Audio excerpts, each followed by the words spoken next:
In order to get hypergrowth, you have to have organic inbound and viral word of mouth.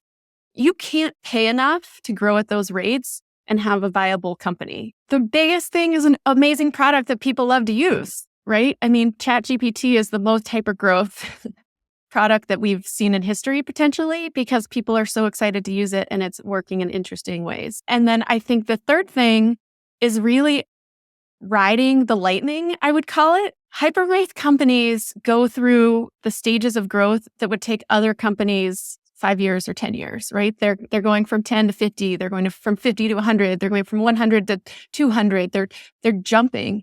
And so they really need to kind of keep hiring 2x and 3x leaders who have seen the next stage of growth because it's going to be here before you know it. Welcome to Lenny's podcast, where I interview world-class product leaders and growth experts to learn from their hard-won experiences building and growing today's most successful products. Today, my guest is Carilu Dietrich. Carilu is a former CMO and has advised the CEOs and CMOs of hypergrowth B2B companies like Segment, Miro, 1Password, Bill.com, Productboard, Sprout Social, Weights and Biases, and most notably was head of marketing at Atlassian through their IPO. In today's episode, we cover what hypergrowth companies have in common, how to make big changes to your growth strategy to unlock new channels of growth, why CEOs don't trust CMOs and why most CMOs get fired, also why most CPOs get fired, plus the benefits of waiting a long time to hire your first salesperson, bundling strategy, and a ton of incredibly insightful career advice. A huge thank you to Elena Verna for suggesting Carilu for the podcast. And with that, I bring you Carilu Dietrich after a short word from our sponsors. This episode is brought to you by Rose.com. The world runs on spreadsheets. You probably have a tab open with a spreadsheet right now, but the spreadsheet product you're using today was designed decades ago, and it shows. They live in silos away from your business data. They weren't made to be used on a phone. And if you want to do even the simplest automation, you have to figure out complex scripts that are a nightmare to maintain. Rose is different. It combines a modern spreadsheet editor, data integrations with APIs and your business tools, and a slick sharing experience that turns any spreadsheet into a beautiful interactive website that you'll be proud to share. If you're writing a report on a growth experiment, you can use Rose to do your analysis on data straight from BigQuery or Snowflake. If you're deep diving on marketing, you can import reports straight from Google Analytics, Facebook ads, or Twitter. Or if you're working with sales, you can natively plug Stripe, Salesforce, or HubSpot directly into Rose. And when you're done, you can share your work as a beautiful spreadsheet that's easy to read and embed charts, tables, and calculators into Notion, Confluence, or anywhere on the web. I've already moved some of my favorite spreadsheet templates to Rose. Go to rose.com/Lenny to check them out. That's rose.com/Lenny. This episode is brought to you by Braintrust, where the world's most innovative companies go to find talent fast so that they can innovate faster. Let's be honest, it's a lot of work to build a company. And if you want to stay ahead of the game, you need to be able to hire the right talent quickly and confidently. Braintrust is the first decentralized talent network where you can find, hire, and manage high-quality contractors in engineering, design, and product for a fraction of the cost of agencies. Braintrust charges a flat rate of only 10%, unlike agency fees of up to 70%, so you can make your budget go 4 times further. Plus, they're the only network that takes 0% of what the talent makes, so they're able to attract and retain the world's best tech talent. Take it from DoorDash, Airbnb, Plaid, and hundreds of other high-growth startups that have shaved their hiring process from months to weeks at less than a quarter of the cost by hiring through Braintrust's network of 20,000 high-quality, vetted candidates ready to work. Whether you're looking to fill in gaps, upskill your staff, or build a team for that dream project that finally got funded, contact Braintrust and you'll get matched with 3 candidates in just 48 hours. Visit usebraintrust.com/Lenny or find them in my show notes for today's episode. That's usebraintrust.com/Lenny for when you need talent yesterday. Carilu, welcome to the podcast. Thanks, Lenny. Happy to be here. You've had this incredible career. You worked at all these incredible companies. I'd love to just dissect what you have found to be most important and effective in building a career long-term, just like broadly. And then specifically, if you're trying to get to an executive role someday, what have you found to be some more important habits, behaviors, tactics, lessons? I'll start by saying that everyone has their own calculus about the trade-offs they want to make on pursuing their career and the sacrifices they might need to make versus the other things in their life, their family, their hobbies, their passions. And so I think the executive track isn't for everyone because there are a lot of trade-offs. Because I think that some of the most important aspects of getting to the executive suite are kind of working harder, learning more, pushing yourself, taking on more responsibilities and opportunities, maybe even in the white space that aren't your job or aren't in your regular time. When I was young in my career, I decided I wanted to be a CMO. And at the job where I had decided I wanted to be the CMO, I worked like 2 hours later than everyone else on the team. And I had this thought in my brain that like 2 hours every day for 5 years would get me like how many more years of experience than someone else. And I could do that when I was young and I didn't have kids and I was willing to make those sacrifices. But you look at a lot of the top CMOs and they have sacrificed a lot of things to like read all of the books. And like, again, if I go back to that first job, I was a PR manager and we went through a tough phase and we lost a head of product right before the major launch of like a major product. So I volunteered to moonlight in the product department and run the beta and do release engineering. And taking on other responsibilities gave me insights into other departments that made me more successful early in my career and later on. And the same thing happens as you're growing, right? Like if a department head leaves and you can spend extra time doing your own job and being the interim for this other function, you can really show the top executives that you have the appetite and the skill to take on more responsibility. So I think learning as much as you can about your expertise, working really hard and taking on more responsibilities, and having a great attitude and a strategic mind are probably what I think helps people get to the C-suite on kind of the personal level. And then I have a whole another set of 5 things that are like, what specific ways do you need to train your mind? I know there's kind of this like backlash against working really hard that happened for a while, but I'm on the same boat as you of just success will come from working really hard. And sometimes that sucks, but that's usually how it goes. I think there's ebbs and flows in your life. Maybe, you're going to have a baby here soon. Congratulations. And so maybe you take your foot off the gas for a little bit, but really like there's no shortcuts. There's no shortcuts to knowing a lot. Like one of the people I admire most is Tomas Tungs, who was with Redpoint and now started his own VC firm. And I was talking to him about his blog and he was like, I just wake up like 5 or 6 a.m. every morning and write 3 to 4 blogs a week for 10 years. Damn. Like that is self-discipline and like insight and drive. And so, yeah, no shortcuts. I think, you look at Denise Pearson at Snowflake, and she's worked really hard to get there. So the 5 things I think you need to do to get to the C-suite that are like not kind of personal side are you need to think about how your responsibilities tie to revenue. Like you need to think and talk in the terms of the CEO and the board. And that can be tricky when you're junior because you don't have exposure to it, but getting a like strong handle on finance and how the finances of the business work and how the revenue of the business works. I went on a tour of the Tesla factory with my daughter's field trip a couple of weeks ago. And the guy who was giving us the tour was like, so I delivered and stocked all these different parts at the plant. And then I would take a list. And after work every night, I'd go to each part of the plant and try to figure out what they were working on and what the challenges and opportunities were. And that's how I moved up. And so it's just like understanding how the whole thing works together. Because if you want to be in the C-suite, it's a job about how the system works. So I really encourage tours of duty between different departments. I told you about my tour of duty in product. I thought CMOs had to do every function. So I took a tour of duty in every function in marketing, but really getting a sense for other departments. The next thing is the relationships. So building really strong relationships with people by doing good work and helping them. And then the last thing I think is the quality of the companies you work for.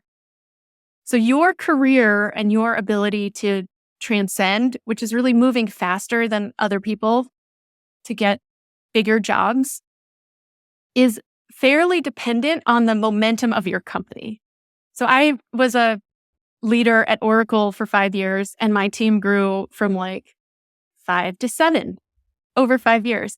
And I was a leader at Atlassian for 4 years, and my team grew from 15 to 100. And so if you pick the right company with the right momentum, you have a better chance of getting higher level experiences and accelerated career growth.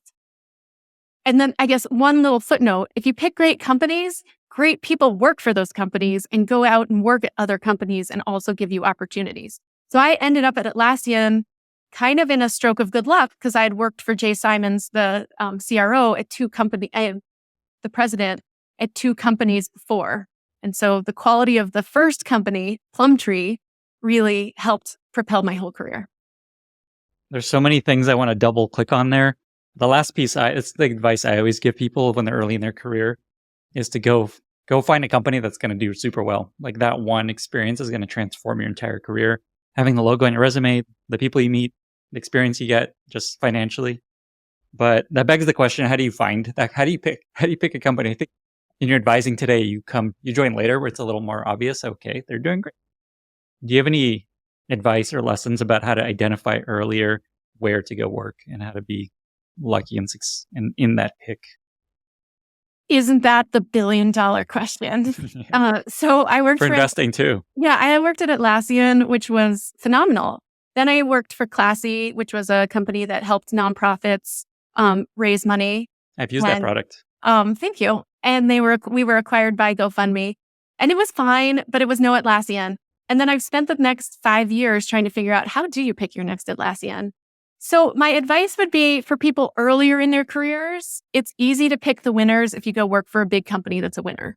Like, I would love to work for Tesla or AWS, or gosh, right this second, I would kill for a job at OpenAI, right? You know, some of the big companies that are successful, Salesforce has totally been a career maker to so many top executives.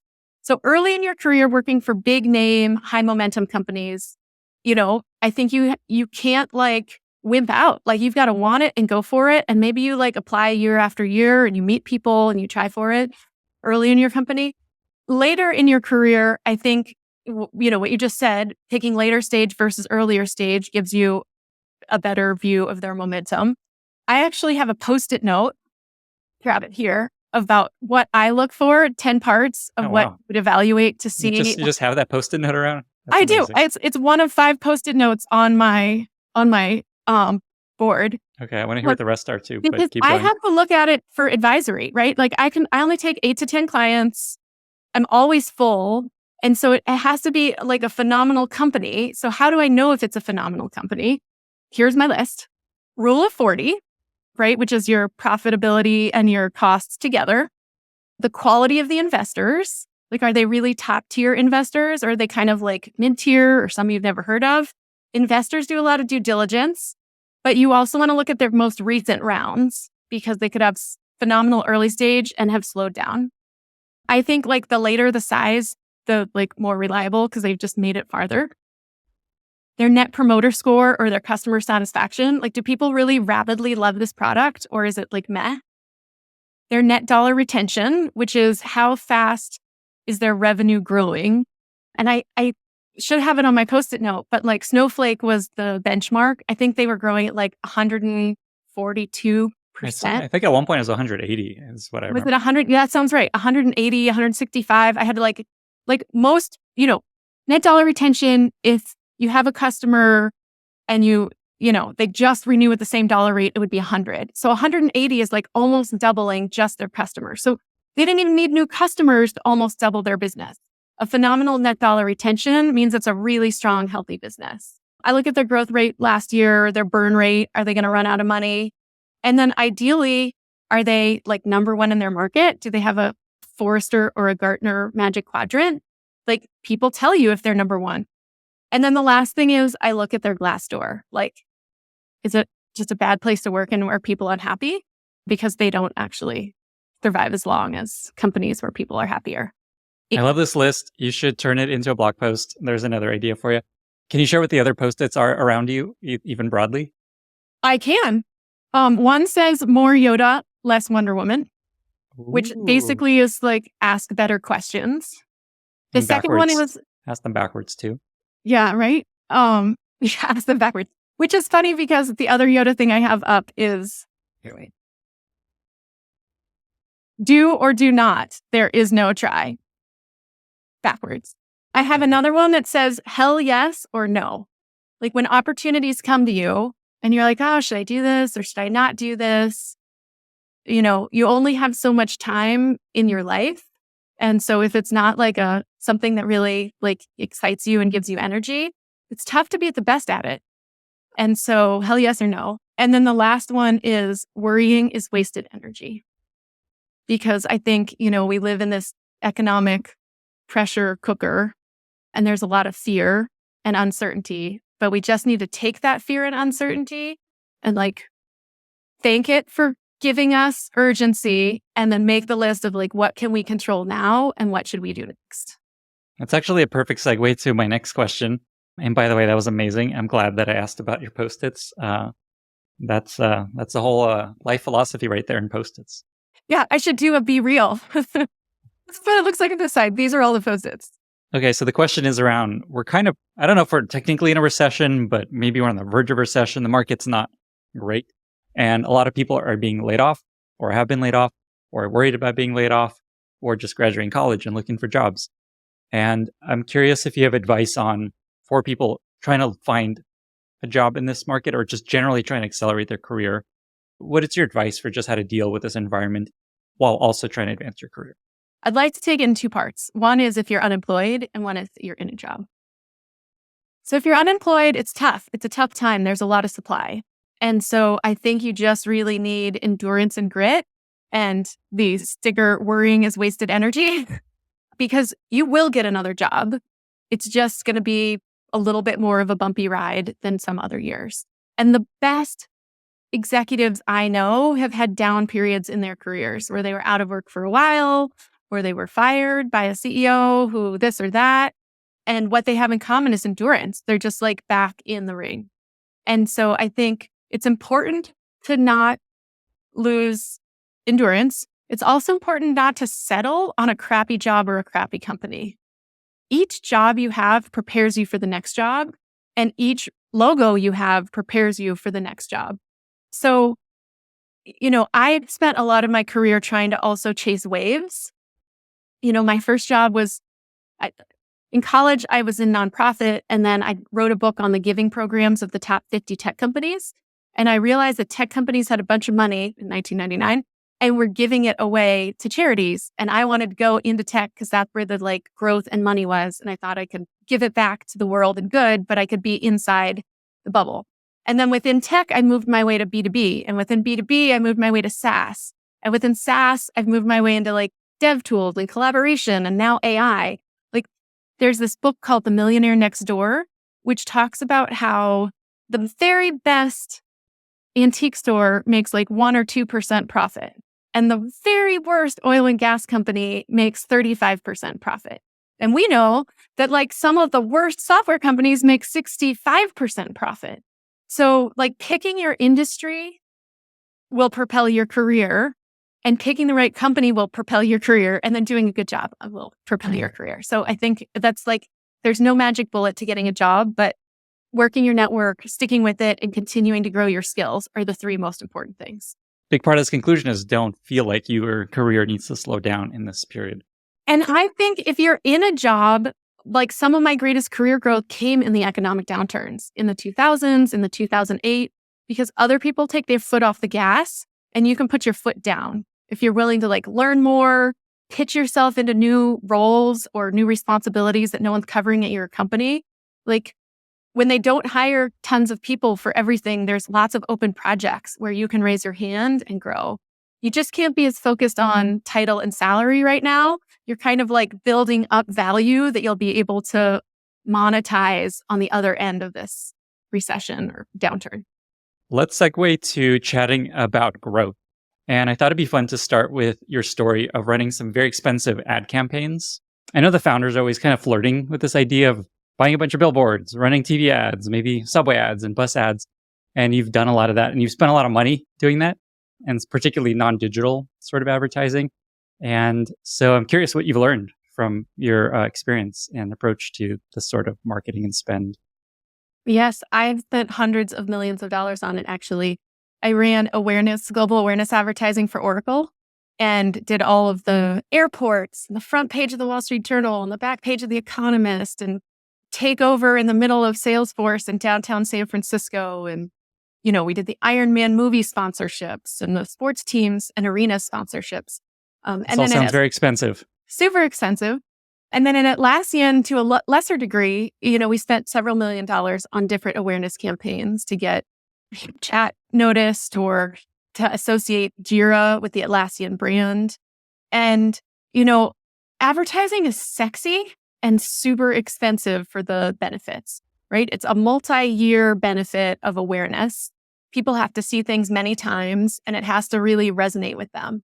And so my advice to founders is that the most important thing is the quality of your product. Oracle spent a ton of money and people still didn't like us in a lot of ways because they had poor experiences with the salespeople, or they didn't like Larry, or the product had kind of languished since it had been acquired by the company. So your product has to really be fantastic. And then also to do good brand advertising, it has to be sustained over a long period of time.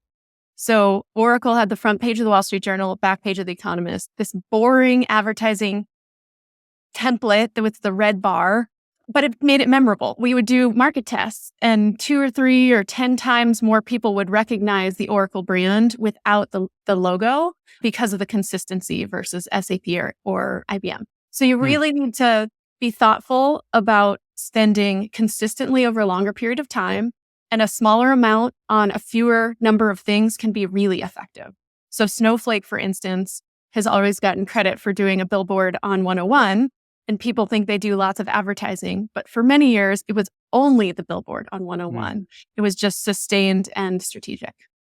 So I guess 2 things that I take away from that is, 1, you can spend a lot of money, and if your product's not actually incredible, it's not really going to do much. And correct me if I'm wrong. And then 2 is sometimes just like one very targeted spend is worth a lot more than just kind of blanketing a bunch of ads. Absolutely. I was telling you a story that at Atlassian, we did a big advertising campaign on our HipChat product, which was head to head with Slack. And it was an Office Space spoof with Bill Lundberg. But the product had some uptime issues and some feature issues, and Slack pulled ahead. And the advertising wasn't what would have made it or broken the product. It's really the product experience, and the advertising just amplifies. I think you also shared with me you ran this HipChat ad. That's maybe my favorite billboard ever, and I don't even know why looking back, but it made me laugh so hard. Back in the day, it was like this meme of some early meme stick figure guy saying, "Why use HipChat?" Looking back, I'm like, okay, I don't know how funny that, but I think in the moment that was like a really popular meme, and it really stuck with me.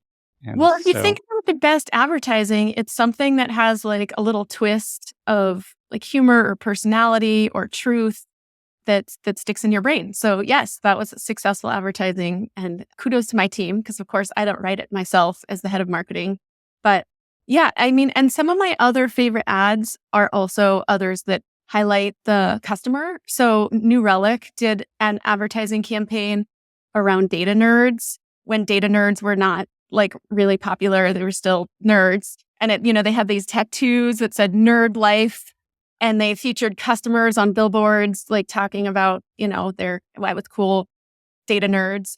And some of those campaigns that really stand out have something that's funny, unexpected, and then like true to the product.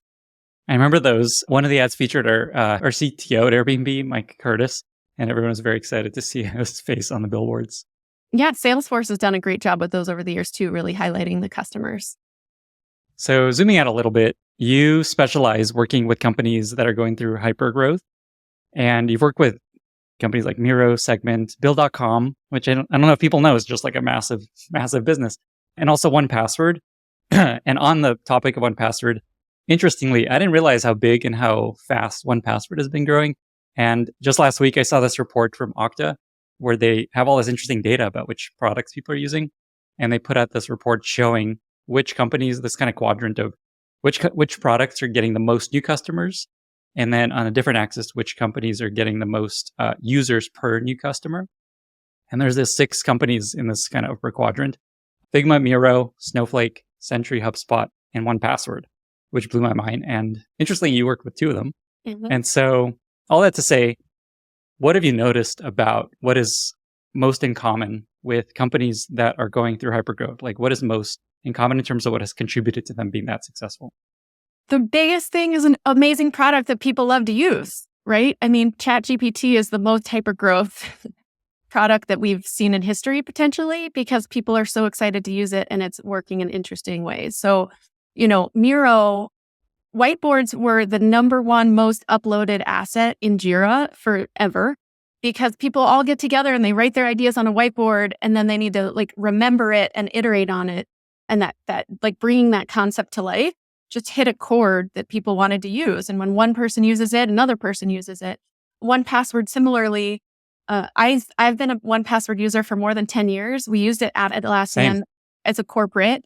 And then they have the family plan. So I used it at home. And then my dad got elderly. So I had, a family that I was the administrator for. And then I go into different companies and, you bring it with you. And one of the other companies I advise is Productboard. And I became an advisor of Productboard because 1Password's CPO brought it, had it at another company, brought it into 1Password, rolled it out company wide to get alignment and visibility on the product roadmap. So hypergrowth companies, in order to get hypergrowth, you have to have organic inbound and viral word of mouth. You can't pay enough to grow at those rates and have a viable company, especially in this, economic efficiency market.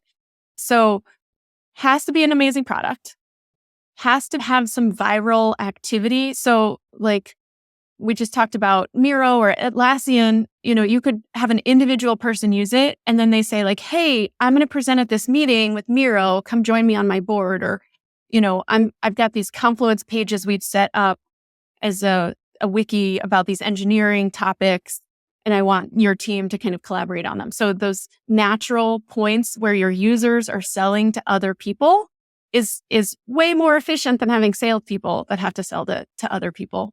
And then I think the third thing is really riding the lightning, I would call it. So hypergrowth companies go through the stages of growth that would take other companies 5 years or 10 years, right? They're going from 10 to 50. They're going from 50 to 100. They're going from 100 to 200. They're jumping. And so they really need to kind of keep hiring 2x and 3x leaders who have seen the next stage of growth. And then the people inside can be homegrown talent, but it's tricky to keep up. And so, my whole business is based on people who are trying to be homegrown leaders, but don't know what the next stage of growth looked like. And so a lot of hypergrowth companies hire ahead, hire advisors. Leaders need to really think about mentors and friendships of people who know what great looks like at the next scale, because it's going to be here before you know it. And so I would say those things: amazing product, viral movement, and company that can ride the lightning. I imagine founders listening to this that don't have insane virality or huge word of mouth are like, is there no path to being a really successful company? And then I think about companies that did succeed with other channels, like say paid or SEO. And so I guess a question for you is, do you need to grow in this environment, I guess, primarily through word of mouth, organic, virality sort of growth engines? Or do you still see opportunity for companies to grow other ways, say paid or SEO or sales eventually? For sure, all of the things are important. I think what I wanted to say first, as you were talking, was that it's easy to look at a company after they've been viral and be like, oh, that's amazing. I would like to start a newsletter. I have. It's Carilu.com. Lenny has a newsletter. How can I ever grow like Lenny's virality? But Lenny started with one blog and then another, and the consistency. And when I look back at Atlassian, people would be like, oh, it must have been so easy to go from 100 to 500 million, right? And it never felt easy. It was a slog to do exactly what you're talking about.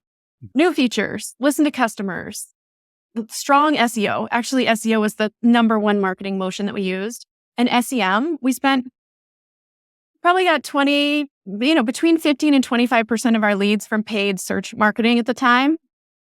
Now I have a ton of customers that are pretty deep into account-based marketing. Getting to virality and getting to hypergrowth is not a magic bullet. It's consistency, customer obsession, incremental improvements across all parts of the business. So I think founders just need to double down on having a product that's differentiated and does something that their customers really love. And each incremental step is a step forward. This episode is brought to you by Coda. You've heard me talk about how Coda is the doc that brings it all together and how it can help your team run smoother and be more efficient. I know this firsthand because Coda does that for me. I use Coda every day to wrangle my newsletter content calendar, my interview notes for podcasts, and to coordinate my sponsors. More recently, I actually wrote a whole post on how Coda's product team operates, and within that post, they shared a dozen templates that they use internally to run their product team, including managing the roadmap, their OKR process, getting internal feedback, and essentially their whole product development process is done within Coda. If your team's work is spread out across different documents and spreadsheets and a stack of workflow tools, that's why you need Coda. Coda puts data in one centralized location, regardless of format, eliminating roadblocks that can slow your team down. Coda allows your team to operate on the same information and collaborate in one place. Take advantage of this special limited time offer just for startups.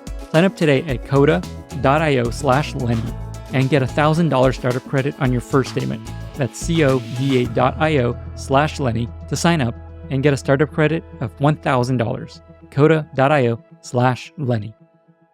Say that you as a company are seeing word of mouth in some virality and you want to think about accelerating that, leaning into word of mouth. Obviously, you want everyone to be talking about how awesome you are, sharing with all their friends. Is there anything that you've seen as a good way to lean into word of mouth and accelerate it? I think there's 2 or 3 things. One is really empowering the people in your company to be thought leaders. So early days, Atlassian's founders were on all the developer boards. And in fact, I remember we were maybe $150 million or $200 million. And Scott Farquhar, the CEO, was still participating and going back and forth in different dev forums when I was like, I don't know, should we elevate your status? Should we have evangelists and engineers that do this?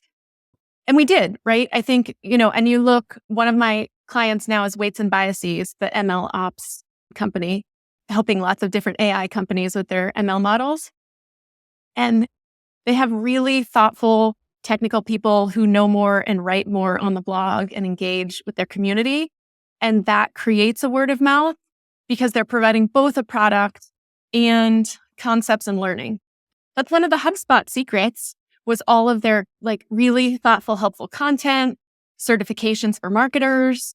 So I think, kind of going back to summarize, word of mouth can be driven by thought leadership, which is hiring the right people to really be deeply engaged as super experts, having a really strong content strategy that's either in communities that already exist, online communities, open source communities. And then third, I would say building your own community. So no one sells your product better than your own happy customers. And if I go way back to the very beginning of my career, I worked on a marketing team where I owned demand gen just for net new prospects and a peer owned demand gen just for existing customer upsell. And we would have different field events. And the existing customer ones were smaller than if we'd invited the prospects and had more buzz. And the prospect ones were very salesy. Whereas if we brought them together and you had customers talking to each other and prospects listening, everyone had a better time. So, Atlassian, one of our secrets was this amazing user group community where we just paid for a beer and a pizza and we'd facilitate local in-city leaders and people would meet up and talk about our products and talk about development generally and grow their careers and grow their network. So I think those are the 3, the right people, the right content, and the right communities. As you were talking, I was reminded, I was just chatting with the founder of Gusto about their journey early on. And he said that for the first, 200 customers, he sat there with them running payroll, watching how they react to every step of the payroll process and how they feel at every moment. And that was a big part of what helped them build the product that people actually, continue using and love and stick with. And if it wasn't in person, it was on a phone call. And, it's the epitome of doing things don't scale, just for hundreds of new customers watching them use your product. Pretty wild. I mean, that's the secret. That's the secret sauce, right? And I've heard some early stage startup advisors say that you should build processes that don't scale first, because when you're in the super early stage seed A under 10 million, you've really got to go deep at that stage. And in fact, I see that that's one of the problems that companies experience as they get much bigger, when product managers can't meet with customers, or they get limited customers, or maybe they can only meet with a junior user and not only the administrator and not lots of the users. So that insight into the daily struggles and experience of your customers, it's harder to get as you get bigger, I think. I want to drill into Atlassian. You've brought them up a couple times, and you were at Atlassian for a long time. You were there kind of from early days of growth to IPO. And one of the most interesting elements of Atlassian, and something that comes up a lot on this podcast, is product-led growth. And Atlassian, I think, is one of the most classic examples of a product-led growth company. And from what I understand, you all waited a long time to hire your first salesperson. And so my question is, what did you learn from that experience about when is the right time to start leaning into sales and hiring sales? And what are kind of the trade-offs of waiting longer or doing it earlier? Atlassian was a super unique company and a super unique point in time, because the founders never took outside money except for one late stage financing to kind of buy out some early employees, not Wow. to give some liquidity. So we never had VCs or private equity that had a voting share that was significant that could overrule the founders. So the founders were going through this experiment that turned out to be really successful, where they took all the money they would have spent on a sales org and plowed it into engineering and product. I'm going to pull up a slide here that tells the Atlassian story about the ratio of the sales and marketing to the product and engineering. Amazing. And by the way, check this out on YouTube if you're listening to this, and check out this slide. So this is a representative sample of what we did in Atlassian's history, and what ratio still exists today, even several years later, where we spend way less on sales and marketing. Marketing spent less than other marketers, and also we had almost no sales org, or a sales org that was really focused on renewals, or now, an assisting sales org that's focused more on enterprise. But relative to other companies, a much smaller, much more efficient sales org.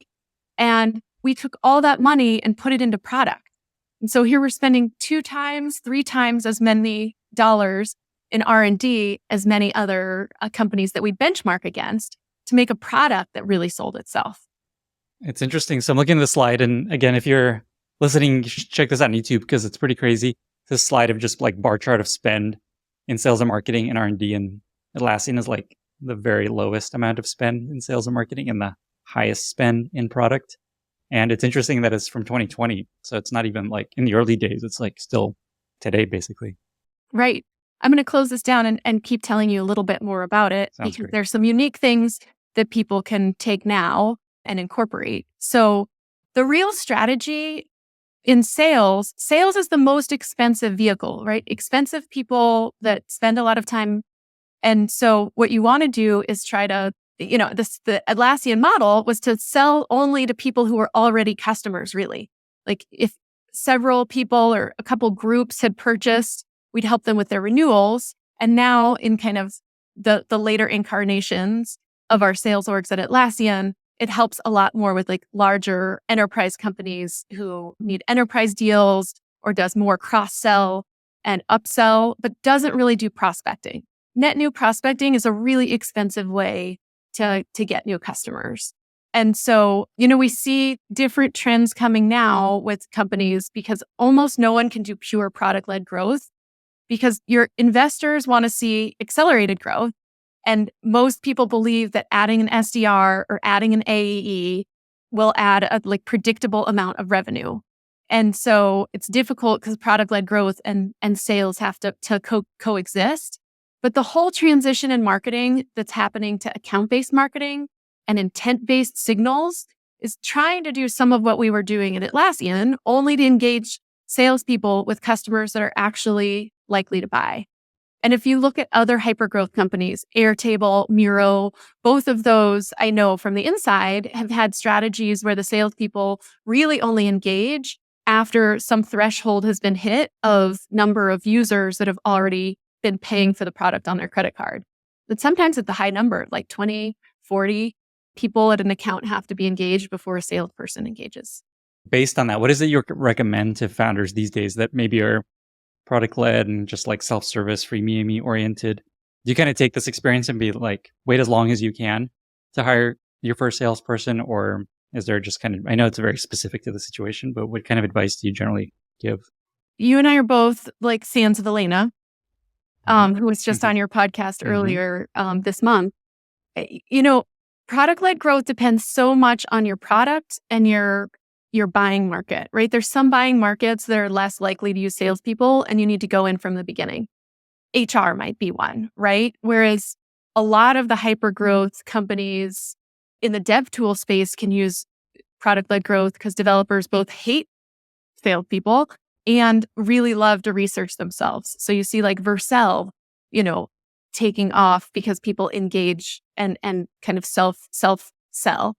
So I would recommend that people get closer to their customers and read the signals. Like if your product is good enough that people can get time to value in a couple of days instead of weeks or months, you can have a product-led growth motion. If your product needs to be put in context and customized and assisted, sales teams sometimes are expensive services arms to cover over product issues and help customers buy it until it's fixed. Or if you're in a market where your buyer just really doesn't buy online with research and a demo, then you need to have salespeople. But I would say try not to hire too fast and too far ahead in sales and inside sales, because it seems like it's going to add revenue, but it actually is a huge cost and a huge drain on the business if the product isn't getting that kind of resonance. I just had a conversation with the founder of Retool for this series that I'm working on, and he said he basically found the same thing you found, where they thought it could be a product-led experience where you're building internal tools using their product, but it turned out nobody really understood how to do it themselves, and it took a lot of hand-holding to make it work. And so they became sales-led from the beginning, even though it feels like a tool that has a lot of potential to be product-led and self-service. I think the other hybrid I'm starting to see is people who turn their SDR, sales development reps, into kind of sales engineers, researchers. So instead of having a salesperson who's like, would you like to have a meeting with another salesperson? The first touch for customers that are maybe like kicking the tires or trying a product-led growth is a person who can help guide them on the path. And I like this hybrid nature because basically it extends product-led growth, but helps people in this case where you're talking, where the product itself isn't so intuitive that you can get all the way to the buying by itself. It also sounds more fun to talk to a sales engineer than a salesperson. I know. I always wanted to be a sales engineer. I was a salesperson and I crushed on the sales engineering team who knew everything and could draw all the architectures. Oh, wow. I didn't know that.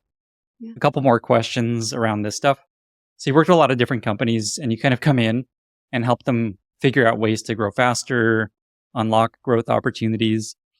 What do you find often gets most in the way of making big changes to the way they approach growth and approach different growth channels? And maybe on the flip side, what do you find is most essential to making big changes at a company around how they think about growth?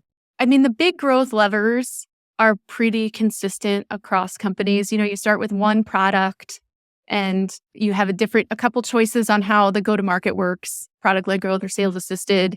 You get a little bit bigger and you add an incremental product, or you start to add new segments. You're going to focus on a vertical like finance, or you're going to go global, or you're going to add new sales channels like a partner channel. And what I've seen with the big growth levers is that it can't ever be an individual department's goal without being a cross-company strategy goal if it's really going to make a difference. So for instance, I mean, you've talked about it in your newsletter and on your podcast, but growth isn't just like a person in the engineering team that like hacks by themselves. It really has to be funded and thoughtfully constructed so that there's the right content and experience and product features and virality features once someone's a customer to continue to drive growth. And similarly, lots of companies right now are trying to move up market because the economy has created so much pressure in SMB that, they're going to try to move to enterprise, or they're trying not to sell as much just to tech companies because tech companies are under pressure. And so they want to move to different parts. But The biggest issue is when that's not, sometimes the marketers get blamed or sales gets blamed. Like, we don't have enough leads. But really, it's a company strategy problem where the company hasn't decided, hey, we're going to all move in this direction. And if we're going to sell to enterprise, marketing's going to bring in leads, product's going to have a roadmap and some meaningful features to enterprise. The customer research is going to start thinking about them. We're going to hire some customer support people who know how enterprises work. We're going to hire some salespeople who sell differently to enterprises than to SMB. With the big growth levers are strategy problems, not individual departmental problems. And what do you find needs to happen for that to change? Is that like CEO needs to be like, here's what we're doing, everyone get on board, or something else? I think it can come either way in the C-suite, right? Like sometimes when I'm supporting junior marketers, so my job, I advise hypergrowth CEOs and CMOs of companies like 30 million to 500 million. Often if I'm advising like a 30 to $100 million company, it's a more junior marketer with a CEO who's often a first-time founder who doesn't necessarily know if the marketer's good or not, hasn't run marketing before, doesn't know if they should trust what the marketer's saying. So often the marketer is saying like, hey, we're having problems because, the company's not delivering on this promise you want us to sell. And sometimes the CEO doesn't know if they can trust it, that a judgment. And so in that case, someone like me who's an advisor comes in and it's like, it's right. It's not a marketing problem. It's a company strategy problem. Let's have an offsite and build some OKRs where we all go after enterprise and we win it together. You'll see at bigger companies or when a new CMO comes in that's more senior or seasoned, they'll have the social capital to push back into the executive suite, or a new head of engineering who will say, look, I know you want to move ahead faster, but we actually have to catch up on this technical debt. And they'll push back and get that strategic space that they need. So it can either come from the CEO or it can come from the C-suite really coming together to solve those problems instead of kind of like pushing them under the rug. You touched on this nuance that a lot of times there's not a lot of trust between the marketing head and the CEO. And I'm curious what you find helps build that trust. There's a couple of things that are really critical for senior marketers. And I actually have a blog coming up and based on a podcast I've recorded about why CMOs mostly get fired. Mm-hmm. And the issues are generally, one, that the CMO isn't focused enough on the revenue. So some CMOs get focused more on kind of like the pipeline or the awareness, and the CEO doesn't feel like they really have a partner in driving the revenue, or they don't feel like the CMO really has a handle on what will drive the revenue. So marketing's tough because it's a big spend category, and lots of the spend doesn't convert in quarter. Some of it doesn't convert in year, right? Like advertising campaigns, some take multiple quarters. So it's really important for CMOs to have a handle on the metrics, a solid prediction of like what growth levers they can use, and to be able to talk in the terms of the CEO and the board. And I think that's the biggest gap that I generally see. And then, of course, there's a whole bunch of table stake stuff. Like they have to be running their business well. They have to be a good leader that people want to work for. They have to hire a great team that elevates them and the company. They have to be like thoughtful and strategic about the market space that the company's in. They're not just like working the levers in the factory. They're thinking like, what new markets should we enter? What new growth areas should we employ? Like we just talked about. What new companies should we acquire? They also need to be thinking ahead. And I think being good on metrics, good on strategy, and good on market helps CMOs spar with CEOs in a way that builds trust. It's interesting that you say that blog post you titled most CMOs get fired, and it connects with something Casey Winters noted, that most CPOs also get fired, chief product officers, and they just like, I forget the quote, but it's something like the most you can hope for is a couple swings at the bat before you get fired as a CPO. Why do you think this is so common for these kind of chief C-suite roles to startups to not work out? They're incredibly hard jobs, right? The chief product officer and the chief marketing officer are both strategy jobs with difficult to measure results because some of them are direct and some of them are indirect. And I think both of them get swept up when a company's not performing well too, right? Like if company's not performing well, you can kind of swap out the head of product and the next one will be more strategic and deliver faster. And in fact, I worked in one of the roles, the CFO was really after my chief product officer and ultimately got him fired because he wanted to move everything offshore and develop faster. And he didn't want to re-platform and he didn't want to deal with the technical debt. And the CFO was sure that it was the CPO's fault. And then they got rid of the CPO and the CFO tried his plan and it didn't work. And then you bring someone in who's like, no, that guy had the right plan. So, both of them are tough jobs and they require a high bar of excellence, a high connection of trust.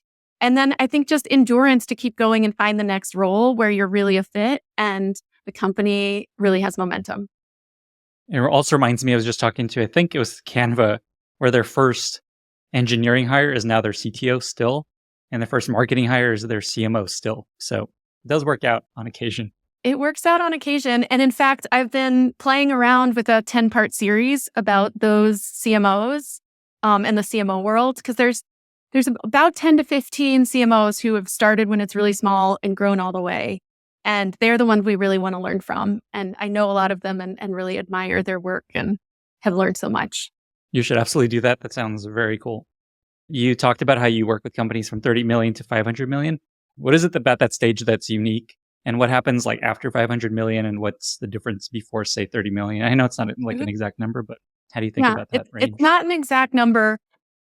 My bottom number is because there's this early stage of product market fit where the founder and the company are trying to figure out who their real ideal customer profile is and can they sell to them consistently. So I've worked for some early stage startups where we've tried lots of different things, but they're not repeatable. Like you can't scale it. It's like this product works for this product works for this too, and it works for this. But those are all kind of unique cases studies. And so and my skill is in helping people scale. And so if they've already found product market fit and they've gotten some funding or, they're bootstrapped, but have like enough funding to really be trying to build out marketing and a marketing team, that's when I know what each stage looks like. So I know what $30 million great teams look like, and 50 million, and 100 million, and 150 million, and 200 million. My ride at Atlassian was from about 100 to 500. And then over 500, the act of going public, being an early stage public company, I know what that all looks like. And then, beyond that, there's public company consultants, I think, more that do kind of more specific things. I more help the CMO and CEO structure for the next stage of growth because they're going through it so fast. They haven't hired someone yet who's already seen it. Got it. One very nuanced question I want to ask you is about bundling. Mm-hmm. So there was HipChat and Slack kind of ate their lunch, not necessarily through bundling, but just like there's Slack. And then Slack kind of, I don't know if it's true, but it feels like Microsoft Teams is eating their lunch with bundling. And I'm curious, what do you think of bundling as a strategy to win long-term? And also, how do you compete against, say, a Microsoft that maybe one day bundle your product for free and you might be in big trouble? I think it's two separate questions. So let me take them separately. The first is, what do I think about bundling? So small and medium-sized companies will go from being a single product company to a multi-product company in order to progress because you need a diversified financial model, because you need to be able to sell new products into your customer base who should already be friendly to you if they like your products. And because you need to really expand your total addressable market to get to be $1 billion or $2 billion company.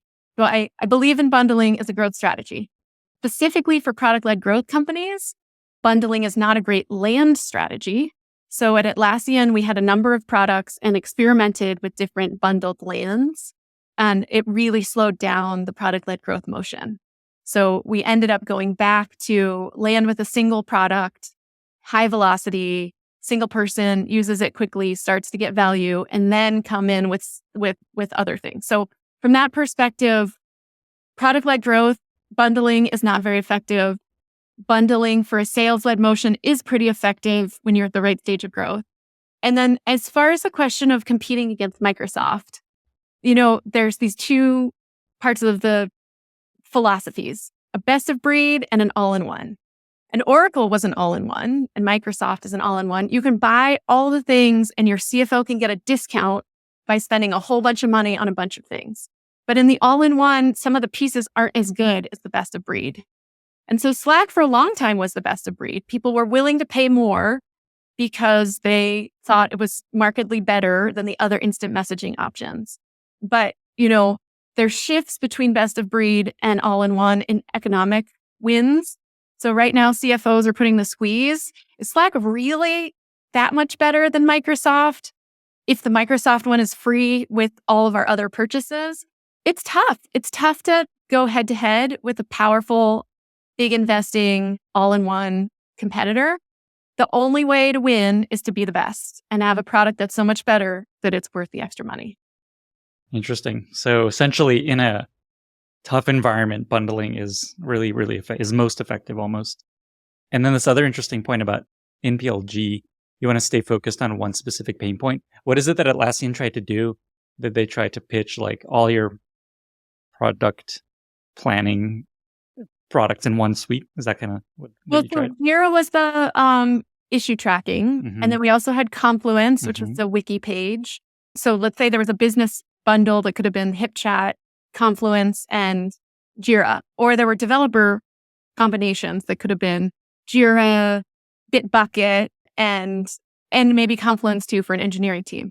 Basically, if you have to evaluate multiple products to purchase something, it's not a fast and easy online self-service buy.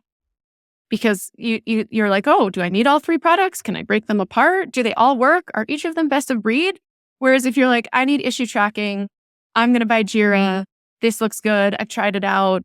I'm ready to go. That can happen in 7 days. Whereas if you add in multiple products, it takes more days and just leads to fewer conversions.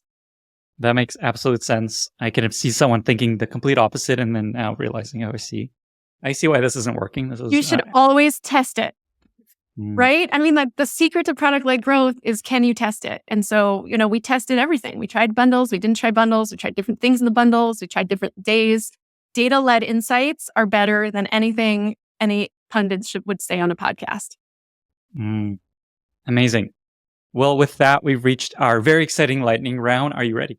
I'm ready. Okay. What are 2 or 3 books that you recommended most to other people?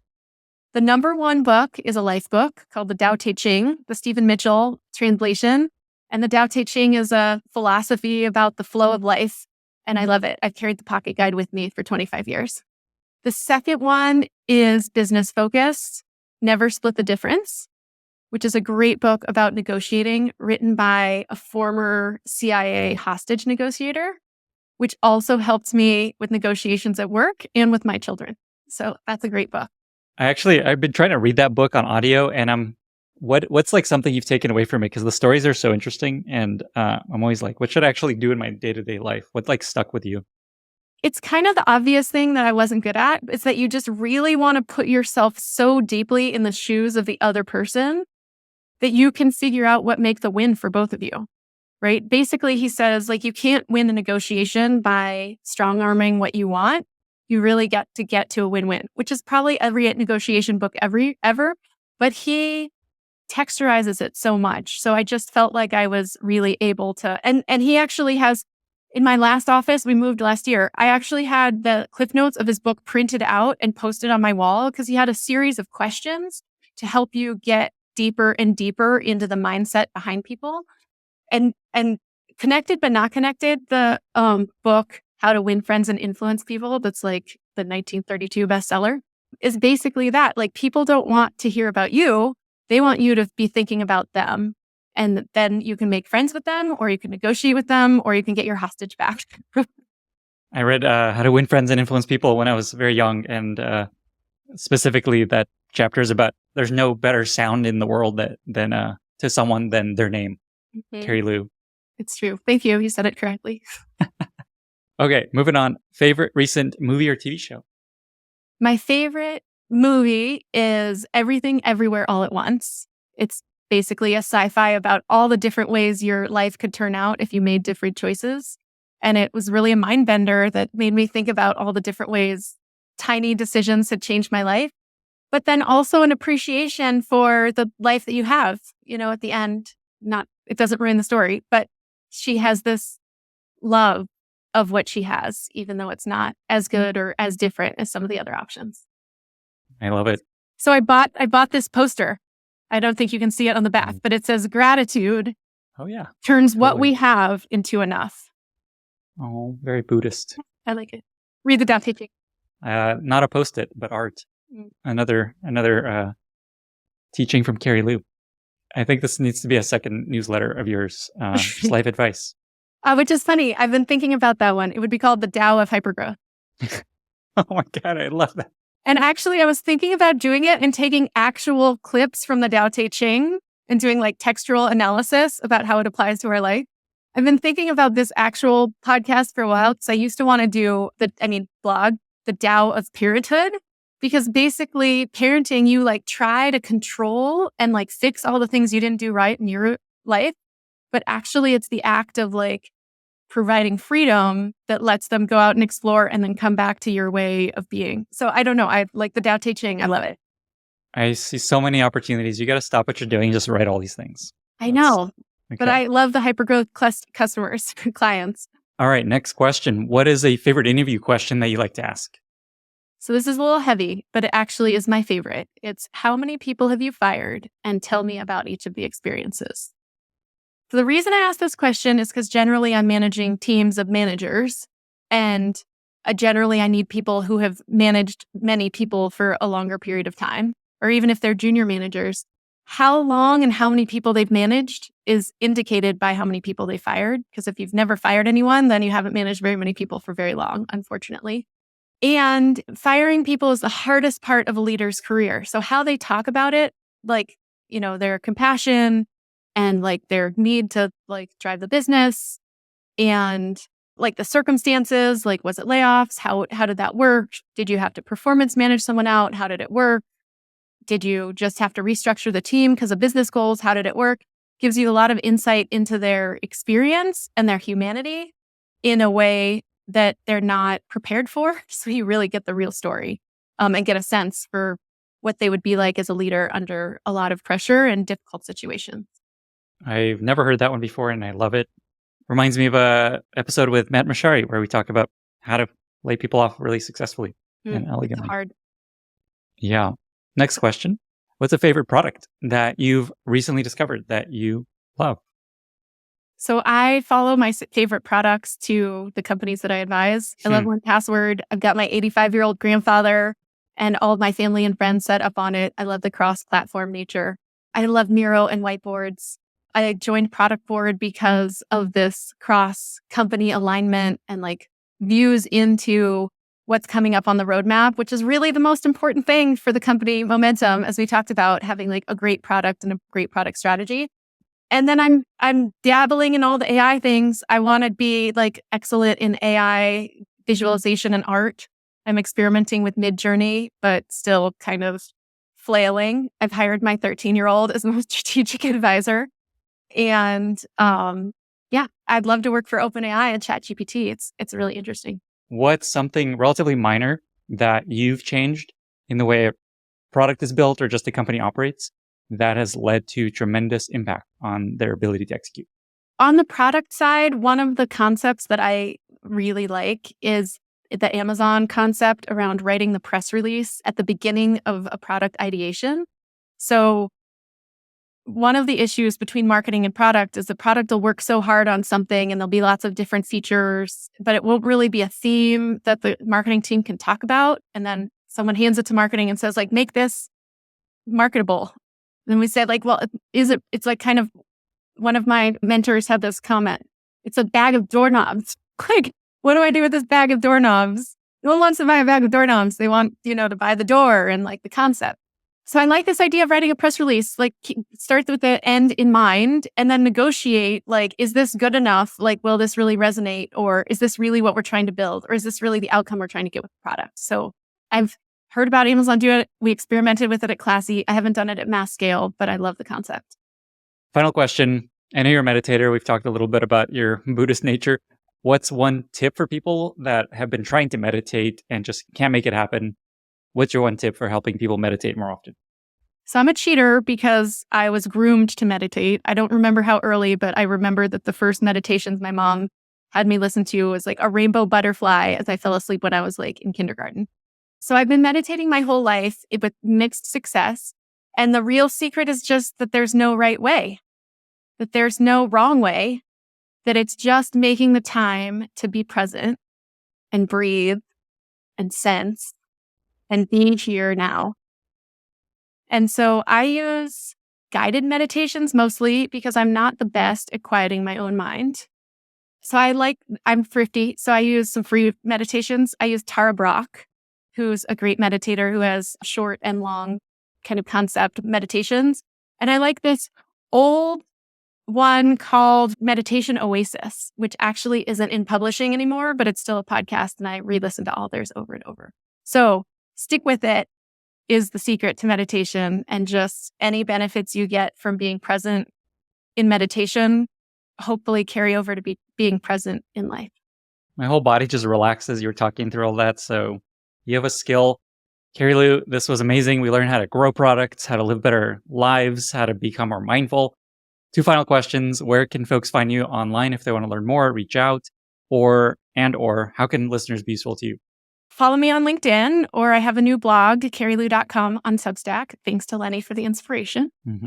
And, I still have one more advisory slot open, and I'd love to work with more AI companies. I just joined Weights and Biases in the ML ops space.